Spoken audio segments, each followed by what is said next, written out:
let's do this. So for Christmas this year, my brother and I got my parents a smart TV, which opened them up to the wonderful world of streaming television. We've only had basic cable at our house since like the beginning of time, so this was a very big deal, and it was also overwhelming at all the choices there were. But over winter break, we finally settled on this show called On Children, which is on Netflix, but it originally aired in Taiwan over the summer, and it was based off of this book called 你的孩子不是你的孩子, or Your Children Are Not Your Children, which was written by a tutor in Taiwan who was recounting her experiences working with children and their families and the conflicts that she saw within those experiences. The show took 5 stories from the book and turned them into this anthology mini-series that, in my opinion, lent a pretty heavy-handed commentary on the current state of education and parent-child relationships and academic pressure in Taiwan today. The show covers some pretty challenging topics, such as what happens when helicopter parenting goes horribly wrong, or what kind of pressures that kids from working-class families have to face when balancing life at home and life at school, or how a child's performance at school dictates their family's social standing, or even just in general how parents tend to assign value and worth to their children based on how well they do on tests. Teen suicide is a huge overarching theme in this show. This is not a happy show, y'all. But as a piece of television, I really enjoyed it. I thought the cinematography was gorgeous and that the writing did a really great job of taking a topic that is kind of overdone and can get kind of preachy and showed to us the nuances and the complexities behind this topic and turned it into an art that is just really beautiful and detailed and refreshing to watch. The episodes also have some really great elements of science fiction and magical realism that have caused many people to draw comparisons between this show and Black Mirror, which is an observation I wholeheartedly endorse. My favorite episode was actually the last episode. It's called ADHD It's Necessary. It's not actually about ADHD. I haven't done a lot of reading on the local Taiwanese reaction to this show, but I have seen a lot of Asian Americans reacting to the show and talking about how relatable it was, especially the bits about the parental academic pressure bits, and describing the kind of nuclear apocalypse that would happen if they were to watch the show with their parents in the room. Well, I took one for the team and I watched the show with my parents. It was fine. To be fair though, my parents are pretty easygoing people who, if anything, are actually pretty critical about all the issues surrounding Asian parenting, especially in cases where parents are putting their investment in their children and are therefore expecting a return, which is something that you not only see in On Children, but also in a lot of real-life Asian parent-child relationships. When I was growing up, the only real overarching message that I got from my parents with regards to academic performance or career success was that we were the ones who were ultimately responsible for our futures. And this didn't mean that our parents didn't provide for us or care about what we did, but it did mean that they really expected us to be independent and trusted us to make decisions. And on top of that, what kept it all together was a really solid relationship built on mutual respect and appreciation for each other. Basically, our parents really understood who we were as people first and prioritized our character before our accomplishments, and that has made all the difference. Yes, I know how lucky I am. So no, the earth didn't open up and swallow our living room while I was watching this show with my parents, and I don't think they actually walked away from the show having learned anything about Taiwanese society or education or parent-child relationships that they didn't know already. What was strange though was that I walked away from the show thinking like I was the one who needed to do some serious self-reflecting. And there are 2 important details here to note. Number 1, I'm a teacher, and number 2, I teach Chinese. Being in the Chinese teaching world has made me more and more aware of how learning and teaching Chinese is somehow inextricably tied to Asian academic practices and expectations. And the language kind of lends itself to it. Like, unlike all the other sensible languages with phonetic alphabets, Chinese has thousands and thousands of characters that all look different and all must be memorized so you can even read the most simple thing or even get anywhere with learning the language. The all or nothingness of having to memorize characters and reading Chinese, to me, perfectly encapsulates the Asian educational philosophy of you either get it right the first time or you die. This, of course, being compared to American education, which doesn't quite place the same emphasis on making sure kids learn all the things at breakneck speed so as to maintain global competitiveness while letting the kids who don't catch up kind of fall by the wayside, or worse, lose their ambition to learn entirely.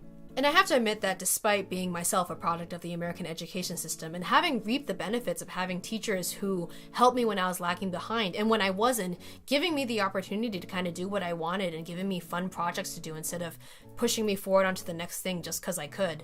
Despite all that, the more I teach Chinese, the more I am attracted to Asian methods and models of education, and the more I find myself imposing the same kinds of standards and pressures and expectations on my own students that are depicted in this Netflix series. Like when I see that my students aren't as fluent as the kids at the prep school next door who have been taking Chinese for as long as, if not less, than my own students, I start freaking out because I'm not sure if my choice to let my kids have an easier academic life was the right choice if the end result was them being less fluent in Chinese. Is my not wanting to push my kids simply because I want what's best for them, or because I'm just not willing to deal with the consequences of them complaining that they have too much work or their parents criticizing the way that I teach? It definitely makes you feel as if the teacher who chooses to crack the whip actually has a lot more to lose and has to work a lot harder than the teacher who just wants to have her kids have a happy and comfortable experience in her classroom.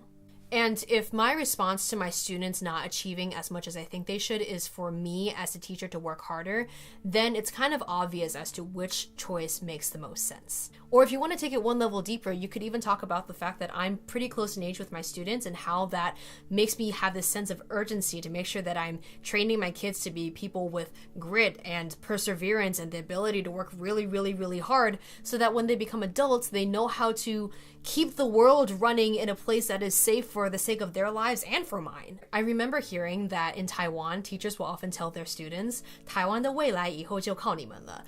I don't think I've ever heard any of my teachers telling me that America's future depended on us, but I have definitely told my students that on more than one occasion. I don't think I would nearly be as competitive or Asian with my teaching if I were teaching literally any other subject other than Chinese, which leads me to believe that there's something about the Chinese teaching world that kind of scoops up the expectations and standards and academic pressure that is present in Asia or wherever Chinese is taught in Asia and brings them over to wherever Chinese is taught elsewhere in the world, which really makes me fear for the future of teaching Chinese in places other than Asia, right? I mean, I love this language and I don't feel like people should have to suffer for it, but the fact that the standards are set so high and the pressures are so taken for granted wherever Chinese is taught is something that's just not sustainable. At the same time, though, I think there's something to be said about battling the natural intellectual inertia that teenagers tend to have, right? You could tell a kid that they could either read a book or write a song for 3 hours or go play on their phone for 3 hours. And they will probably choose the phone because it requires less effort and it's more fun. No matter how you slice it, there's no redeeming value in having a kid do what he loves if what he loves provides to him no nutritional value whatsoever, right? Like if a kid only eats chicken fingers and mac and cheese, he probably won't starve, but he also probably won't be a very healthy kid. Now, some parents will probably try to get around with this by like blending vegetables in a smoothie or like say that Friday is pizza night or whatever so that they can have something resembling nutritional value in their diet, even if it means that they'll raise an eventual adult that at the age of 25 still won't eat a green vegetable. And the inner tiger mom in me will always find that entirely unacceptable. To draw this metaphor much longer than I probably should, I would say that my role as a Chinese teacher isn't as much to make my kids eat one green vegetable as it is to like turn them entirely vegan. It's a choice they're making for themselves because they could easily take another language if they really wanted to. And it's something that comes only with hard work and determination and discipline, but the payoff is enormous if they succeed. But the thing is, if you're trying to get someone to be a vegan like you don't force feed them vegetables all day or berate them when they fail or tell them that people who eat meat and carbs are lesser human beings who don't deserve their respect. No, the only way that someone becomes a vegan is if they have a true appreciation for veganism, right? If it's the health benefits that it brings them or the positive effect it has on the environment or even the appreciation they have for other vegans. And that's something that's really hard to cultivate even with adults. So when it comes to kids, just force feeding them vegetables is actually the easier option.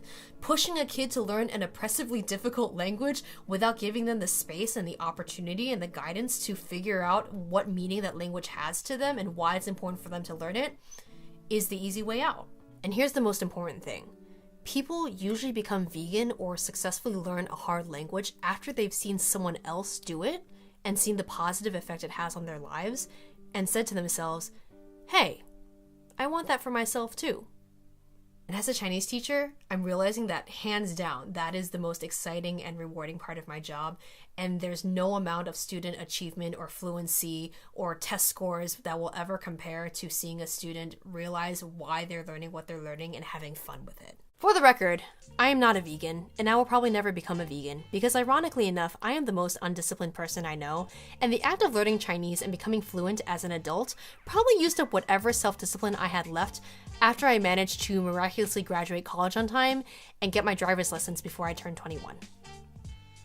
All of that is a story for another time. But for now, I would love to hear about your experiences with academic pressure or lack thereof, whether that be in Asia or out of Asia or Asian American diaspora land, or if you were one of those kids who was forced to go to Chinese school on the weekends or was otherwise forced to learn a language that you really didn't want to learn. I'd love to hear about that too. I'm still hoping to put out one of these every week as long as I don't run out of things to talk about and as long as y'all are coming back to listen. The positive reinforcement really helps with the whole lack of self-discipline thing. Thanks, Biota. Till next time.